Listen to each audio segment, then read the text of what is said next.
Hi, Nana's thinking about you. I'm reading The Magic Treehouse, number 23, Twister on Tuesday. The Twister just went through the schoolhouse, and now it's gone. We'll see what they're going to do next. Chapter 9. Jeb pushed open the cellar door. Daylight streamed in. He looked out. All clear, he said. Jeb crawled out of the cellar. Jack followed him, then Annie, Will, Kate, and Miss Neely. The sky was gray above them. The Twister had torn off the roof of the dugout and sucked everything out, even the rug. They all stared in shock at the empty space. Then Miss Neely smiled.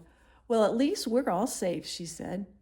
They stepped out of the hut. The air was thick with dust and bits of grass. The Twister had cut a wide path of dirt and destruction across the prairie. It was still whirling away on the horizon. Everyone watched silently as the Twister became long and thin like a piece of rope. Then it vanished completely. Miss Neely turned to Jack and Annie. You saved our lives, she said. Thank you, said Will. Thank you, said Kate, hugging Annie.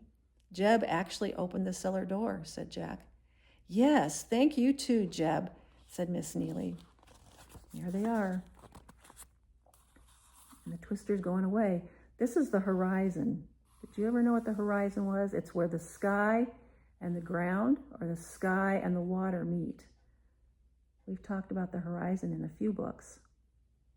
That's what the horizon is.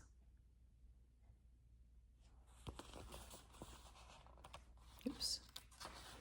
The older boy just scowled. I hope you can get a new school, said Annie.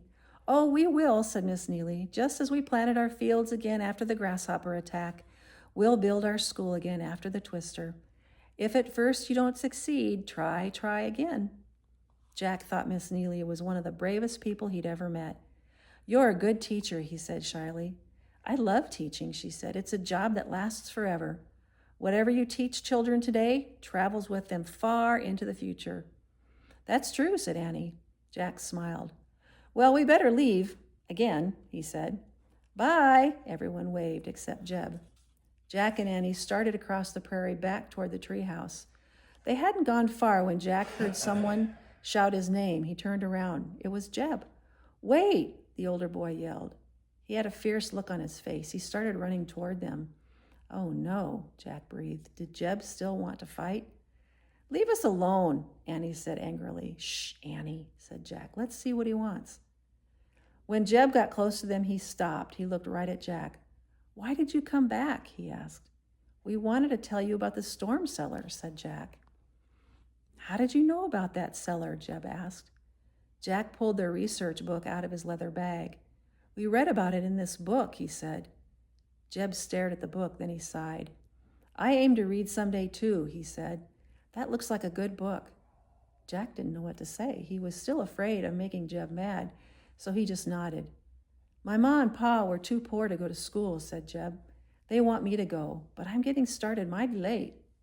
It's not too late, said Jack. It's never too late, said Annie. Jeb narrowed his eyes. If you ever come back through here, he said. Yes, said Jack carefully. Was Jeb about to threaten him again? Maybe I'll be able to read that book of yours, Jeb said. Jack smiled and sighed. I know you will, he said. Here they are. So Jeb was kind of changing his tune, wasn't he? He was softening up a little bit. And I think he's even beginning to see the importance of learning to read. Jeb smiled back. He had a nice smile. Thanks for coming back to rescue us, he said to both Jack and Annie. Too bad you can't stay. I reckon we'd all be good friends if you did. I reckon we would, said Annie. Jeb nodded, then he turned and ran back to join the others. Suddenly, the sun broke through the clouds. The wildflowers danced in a gentle breeze. Ready? Said Annie. Jack just stood there, staring at the sunlit prairie. Jack, ready to go? Annie asked.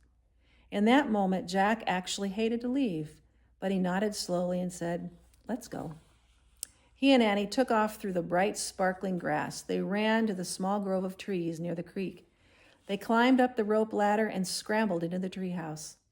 Annie picked up their Pennsylvania book. I wish we could go there, she said.